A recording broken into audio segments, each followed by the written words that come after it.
História da Redenção, capítulo 51. A segunda mensagem angélica.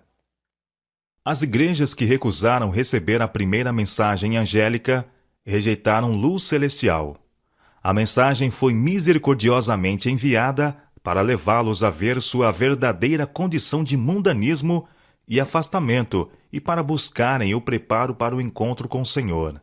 A primeira mensagem angélica foi dada para separar a Igreja de Cristo da influência corruptora do mundo. Todavia, para a multidão, mesmo os professos cristãos, as amarras que os prendiam à terra eram mais poderosas do que os atrativos celestiais. Escolheram dar ouvidos à voz da sabedoria terrena e deram as costas à escrutinizadora mensagem da verdade. Deus concede luz para ser acalentada e obedecida, não para ser desprezada e rejeitada. A luz que ele envia torna-se trevas para os que a rejeitam. Quando o Espírito de Deus cessa de impressionar o coração humano com a verdade, todo o ouvir é vão, assim como também é vã toda a pregação.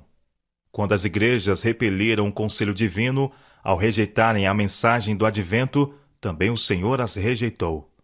O primeiro anjo é seguido por um segundo, que proclama: Caiu a grande Babilônia, que tem dado a beber a todas as nações do vinho da fúria da sua prostituição. Apocalipse capítulo 14, verso 8. Esta mensagem foi entendida pelos adventistas como o anúncio da queda moral das igrejas em consequência de sua rejeição da primeira mensagem. A proclamação "Caiu Babilônia" foi dada no verão de 1844 e, como resultado, cerca de 50 mil abandonaram estas igrejas. Os que pregaram a primeira mensagem não tinham o propósito nem a esperança de causar divisão nas igrejas ou de formar organizações separadas. Em todos os meus trabalhos, disse Miller, nunca tive o desejo ou pensamento de criar qualquer interesse separado dos das denominações existentes ou de beneficiar uma em detrimento de outra. Pensava em beneficiar a todas, supondo que todos os cristãos se regozijassem com a perspectiva da vinda de Cristo, e os que não viam as coisas como eu as via, não haveriam de menosprezar aqueles que abraçassem essa doutrina. Não pensei em qualquer necessidade de reuniões separadas.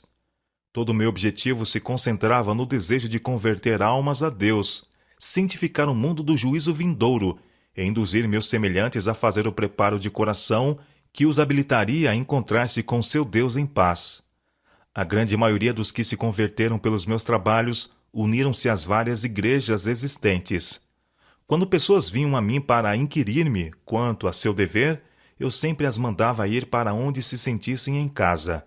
Nunca favoreci nenhuma denominação com os meus conselhos para tais pessoas. Por algum tempo, muitas igrejas receberam bem o seu trabalho, mas, decidindo-se contra a verdade do advento, desejaram suprimir todo o exame desse assunto. Aqueles que haviam aceitado a mensagem foram colocados numa posição de grande provação e perplexidade. Amavam suas igrejas e relutavam separar-se delas, mas, sendo ridicularizados e oprimidos, e negado o privilégio de falarem de sua esperança ou de assistirem às pregações sobre a vinda do Senhor, muitos afinal se levantaram e lançaram de si o jugo que se lhes havia imposto. Os adventistas, vendo que as igrejas rejeitavam o testemunho da palavra de Deus, não mais podiam considerá-las como constituindo a Igreja de Cristo, pilar e coluna da verdade. E quando a mensagem "Caiu Babilônia" começou a ser anunciada, eles se sentiram justificados da separação de sua antiga associação. Desde a rejeição da primeira mensagem, uma triste mudança teve lugar nas igrejas. Quando a verdade é desprezada, o erro é recebido e acariciado. O amor a Deus e a fé em sua palavra esfriaram. As igrejas agravaram o Espírito do Senhor, e este tem sido em grande medida retirado delas. Tempo de tardança. Quando o ano de 1843 passou inteiramente sem ter sido marcado pelo advento de Jesus, os que pela fé haviam aguardado o seu aparecimento ficaram por algum tempo envoltos em dúvidas e perplexidade. Não obstante seu desapontamento, muitos continuaram a investigar as Escrituras, examinando de novo as provas de sua fé e estudando cuidadosamente as profecias para obterem mais luz. O testemunho da Bíblia em apoio de sua posição parecia claro e conclusivo. Sinais que não poderiam ser mal compreendidos apontavam para a vinda de Cristo como estando próxima. Os crentes não podiam explicar seu desapontamento, porém, sentiam-se seguros de que Deus os havia guiado na experiência pela qual passaram.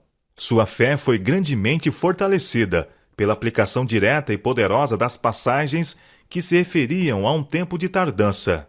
Já em 1842, o Espírito de Deus comoveu a Carlos Fitch a preparar um mapa profético, o que foi geralmente considerado pelos adventistas como cumprimento da ordem dada pelo profeta Abacuque. Escreve visão, grava sobre tábuas. Ninguém, todavia, naquela época notou um tempo de tardança, que é apresentado na mesma profecia. Depois do desapontamento, o significado pleno dessa passagem tornou-se evidente. Assim falara o profeta. Escreve a visão, grava sobre tábuas, para que a possa ler até quem passe correndo, porque a visão ainda está para cumprir-se no tempo determinado, mas se apressa para o fim, e não falhará. Se tardar, espera-o, porque certamente virá, não tardará. Abacuque capítulo 2, versos 2 e 3.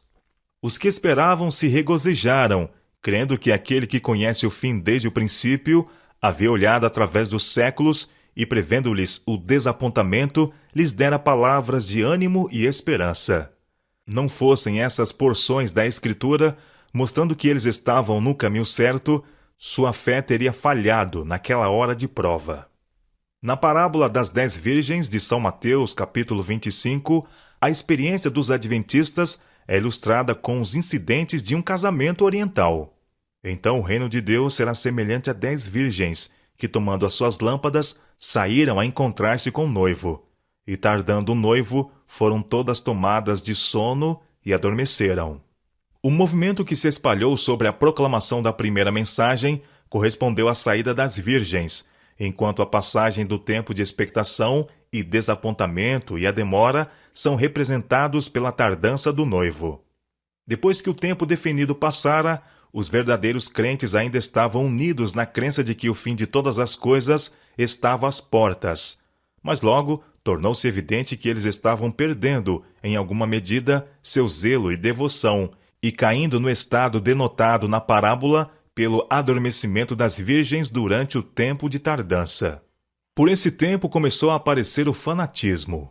Alguns que haviam professado ser zelosos crentes na mensagem rejeitaram a palavra de Deus como o único guia infalível e, pretendendo ser guiados pelo Espírito, entregaram-se ao governo de seus próprios sentimentos, impressões e imaginações. Alguns houve que manifestaram um zelo cego e fanático, denunciando a todos os que não lhes sancionavam o proceder. Suas ideias e atos fanáticos não encontraram simpatia da grande corporação de adventistas. Serviram, no entanto, para acarretar o opróbrio à causa da verdade. A pregação da primeira mensagem, em 1843, e do clamor da meia-noite, em 1844, tendia diretamente a reprimir o fanatismo e a dissensão. Os que participaram desses solenes movimentos estavam em harmonia. Seus corações estavam cheios de amor uns para com os outros e para com Jesus, a quem logo esperavam contemplar. Uma só fé, uma só bendita esperança, ergueu-os acima do controle de qualquer influência humana e provou ser um escudo contra os assaltos de Satanás.